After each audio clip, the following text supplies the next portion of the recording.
Um, so a boy, I've told this before, but it seemed appropriate for today. I'll share it again. Some of you may not have heard it before, but a young boy was with his parents in the house. He ran into the room where his parents were sitting.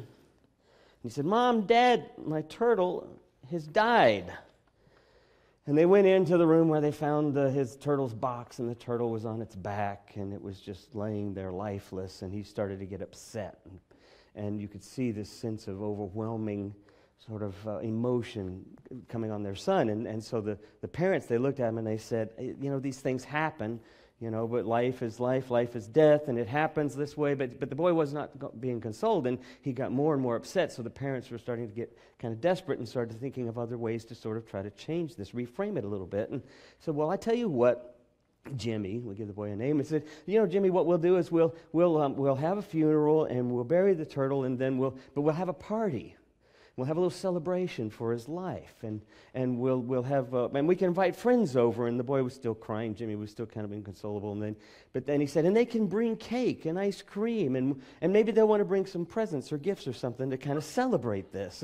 And the boy's face started lightening up a little bit, and he kind of was wiping away the tears as he looked at his parents. And they said, and this will be wonderful. It'll be a great, wonderful thing to do. And he took a deep breath and started to smile when he looked down, and the turtle flopped back over on its legs. And in a sense of panic, he looked up and said, "Daddy, kill it." So we're talking about chaos. And we're talking about what I want to think about with this series is the way in which we find ourselves more often than not in the midst of chaos, rather than in a place of where life is all controlled for us. And at one point or another, we have felt like we've lost control. We have felt like we haven't gotten the things that we wanted, or we've lost the things that we wanted so much, or the thing that we thought was going to make the meaning of our lives, that would bring everything together. Suddenly that fell apart completely unexpectedly, and our lives have fallen into this kind of chaos. All of us had experienced this at some point or another, when we felt enveloped by the sounds of silence and darkness. And it's in those situations that sometimes our texts make complete sense to us. This idea of Psalms 23 and what was our gospel lesson here? The Mark 4. I keep getting Mark and Matthew there. Mark 4. The calming of the storm. Both of these, this doesn't work very well, does it? Let's see if we get a new one here. We'll try green. The shepherd and feast in the presence of our enemies, or I think as the message says, our adversary. And then in Mark 4, the calming of the storm. We think of some of the most dark times in the Bible. We think of Job. I didn't mean to put Job up there. Calming of the storm. We think of Job, and Job's calling out to God, and his friends coming and telling him that this chaos is what? Oftentimes, he was getting the comment that these things that are happening to you are because of something you've done, right? There's something obviously you've done to deserve this kind of horror upon your life. And we have this sense in which we look to the Scriptures and we look to God in this way in which I'm going to call ancient Near Eastern view. Okay? The ancient Near Eastern view, of course, was, we've talked about it before, the three-tiered world, right? In the middle is the earth, above are the waters above, and below the waters below. And this is pretty much the reality is contained. And so ancient Near Eastern views, like much of ancient worldviews, saw that God was in control of everything. And so clearly you did something wrong. It's odd to me that we still see that kind of voice out there to this day. Right? Still on Facebook, you see the pastor who's saying, well, what's happening to Florida? It's the gays. It's those gays. It's just retribution for all of the evil in Florida and Miami. Or they look at Houston and say the same thing for the sinful city that it is, and I'm thinking, why isn't God bothered with Las Vegas? You know? I mean, seriously. There's a lot more evil places in the world. But that kind of mentality is still there. And what's so appealing about that mentality that looks to do a couple of things? Either looks to find God who will come in and change everything or fix everything, or if not, looks to scapegoat somebody else for it. Right? We blame the victims all the time. We do that even now with the whole refugee crisis, with racism. It's still prevalent. We still blame the victims. We still scapegoat. Because it's hard to figure out what to do when things aren't going the way we expect them to. And so we look to something to control it. Now Copernicus, when Copernicus came in, Copernicus, back in the 16th century, mid-16th century, said, started to mess with things and said that we're no longer geocentric, we're now heliocentric, right? You remember all that? He messed up everybody's thinking there, because now the Bible story of the creation was more about poetry than science, except for it was debated and fought and wrestled with for centuries, and still is to this day, right? Still is to this day. But it challenged the view that we are the center of the creation, that everything was created for our benefit. And then, of course, came along Darwin. And now we're not the most important species. We're just one species evolving among many species.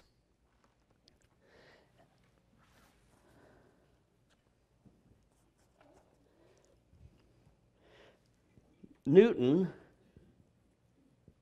I'm going to forget when he came in around here. He's actually before Darwin. But Newton's idea came up with these things. Laws of physics. And this is where it all got beautiful. This is where science took over, empiricism took over, and what you see is what you get, and we can predict everything, and everything is pretty well manageable and controllable within the laws of physics, if we just understand the laws of physics. And then, of course, with Einstein, and then with quantum physics, things changed. And that's where I want to take us today, because I want to challenge us to think in terms of quantum and not in terms of Newton. We still exist with a Newtonian mind. It's still prevalent in all that we do and a lot of how we see the world. We still see the world in terms of cause and effect and what we can control. We do it in our parenting. We do it in our workplace. But the reality of all of these things is that there's an interdependent relationship that's always present, and yet we are rarely thinking in terms of these relationships. Chaos theory, which is a mathematical theory, and I don't understand it really well, but I'll give you basically the simplest version of it. Chaos theory is this idea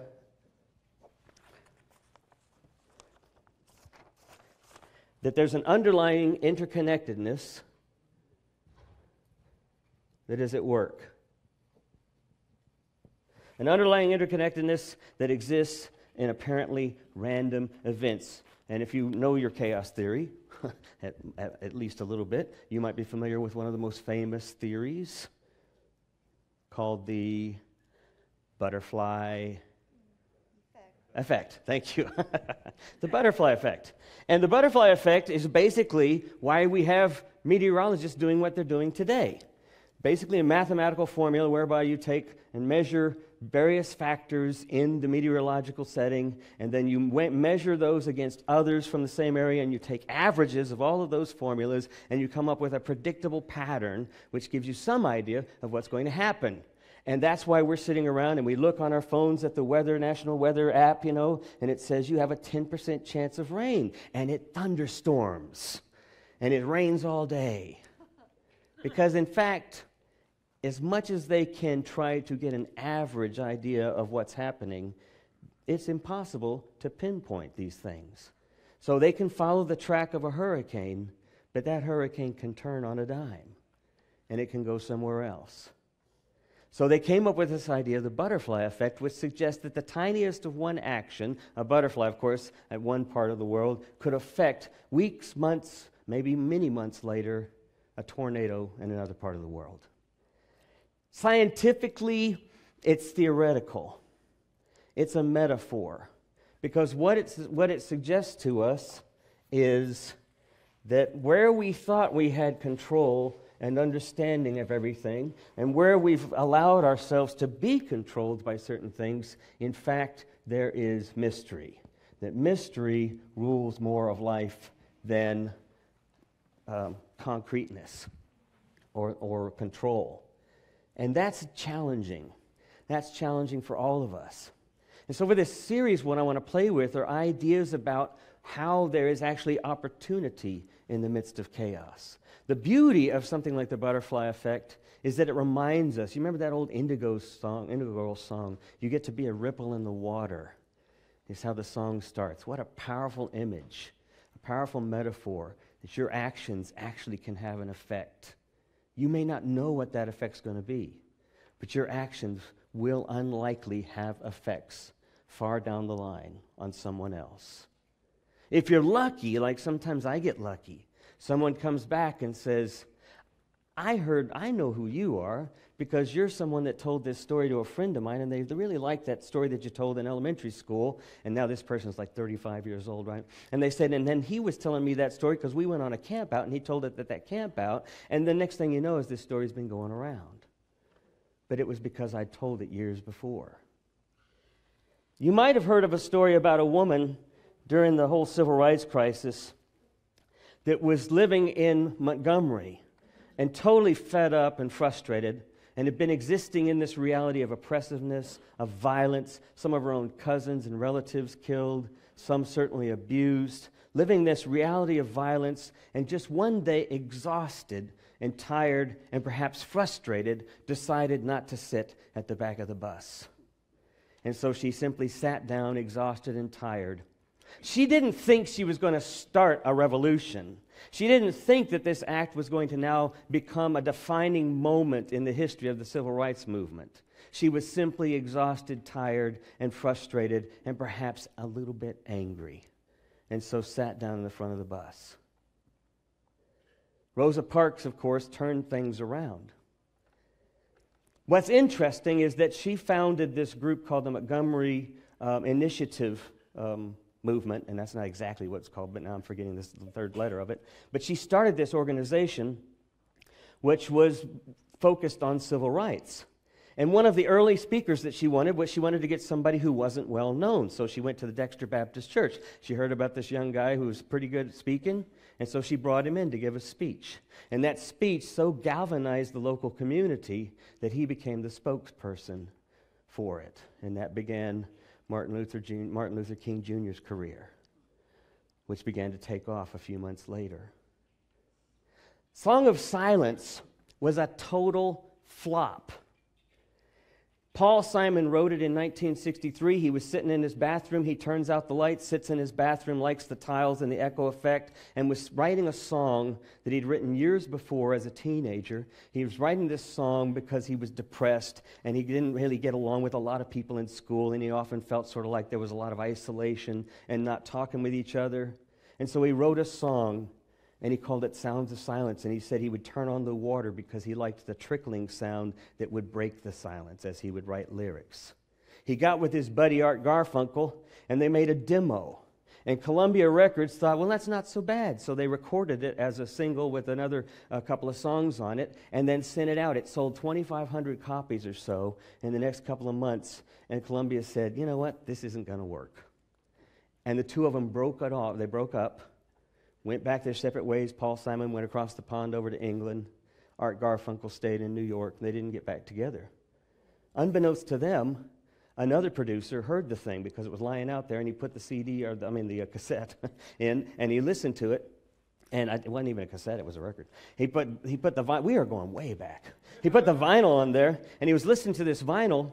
And it was so interesting to him that what he decided was he went and got some of his buddies. He didn't even talk to Paul Simon. He got some of his buddies who were musicians. They re-recorded it with a little more electric guitar, a little bit of drums behind it, and added some voices, and then they tweaked the timing of it. They messed with it through the tape system and created this kind of produced version of the song. Within about 6 months, the song was #1 in the Billboard charts. And Paul Simon still didn't know it was being played around on the radios. And he got a call from one of the Columbia producers who said, we'd like to make a record. And he said, why? And they said, because your song is number one. It's competing with the Beatles song. I get by with a little help from my friends. I think that was the one. It was going back and forth, back and forth. Number one, number two, number one, number two. They danced on the charts back and forth for like 10 weeks or so. And we think maybe you got something here, so we want you to come back together. And Paul Simon remembers sitting in the car on the corner of a street with Art because they were still living with their parents. They didn't have any place to live. And so they were sitting there thinking, what's happening? And it was playing on the radio. And they were completely surprised how things came together. Chaos theory reminds us, and this is what we're going to play with over the next 6 weeks, because we got clowns to the left of us and we got clowns to the right of us. And I'm not talking politics, I'm talking you people. We got a lot of strangeness and a lot of chaos in our world. And it comes in all sorts of shapes and sizes. And if we typically look at the Psalms text and the Mark text in that old world, that old Near East, ancient Near Eastern mythological framework, we tend to look at this dualistic reality. We're asking for God to come in and make things better, or we're blaming people on behalf of God because they're not better. Both, of course, are horribly misguided views of the world and of God's presence in the world, in my opinion. So how do you read that? How do you read it? If you look at a chaos interpretation of Scripture, which is what I'm encouraging us to start thinking about, is how do we look at the feast that's placed for us in the presence of our adversaries? How do we look at the calming in the midst of the storm? Jesus turns to the disciples and says, what's happened to your faith? What's happened to your faith to be panicked over what's happening around you? Jesus could have calmed that storm all along, but I'm thinking that perhaps what we're missing here is that we live in the midst of God's presence all the time. We live in the midst of God's reality all the time, that we move and live and have our being in God. And yet even that, and I'm sorry to say, even that, whatever you're thinking right now, get rid of it. Because even that is missing the point. Right? What chaos tries to encourage us to do is to begin to see the feast wherever we are. What chaos theory tries to remind us is that just when we thought we had control, that was taking us off track. Life isn't about chaos. Well, it is, but it's about chaos, but it's not about restitution. I've talked about this before, the way in which we look to have things always fixed. It's more about quest. It's more about journey. And all of these things are metaphors, right? Even restitution is a metaphor. Even the notion of me needing to fix things in my life and get things ordered is a metaphor. We order all of our lives around these ideals or these images and then decide that's the way life is supposed to be because it's comfortable. All it takes is something to discomfort you and you realize that's not true anymore. What we're being encouraged to do is to walk by faith, which means to live in the midst of chaos with a recognition that chaos is always present and part of chaos is always opportunity. Part of chaos is always invitation. So for the next 3 weeks, we're going to look at the 7. Ben, y'all can come on up. Yeah. So for the next 3 weeks, or actually 5 weeks, we're going to look at some of the gifts of chaos. And so what I mean by that is some of the spiritual gifts, some of the ways in which chaos invites us to think about opportunity, to think about creativity, to think about yes and in the world, how to play and improvise in the midst of chaos. We're going to play with what gifts are offered. What always comes out of chaos is this opportunity for what in the Bible is called resurrection. And for us, it's an invitation to hope, to participate, to see things with new eyes.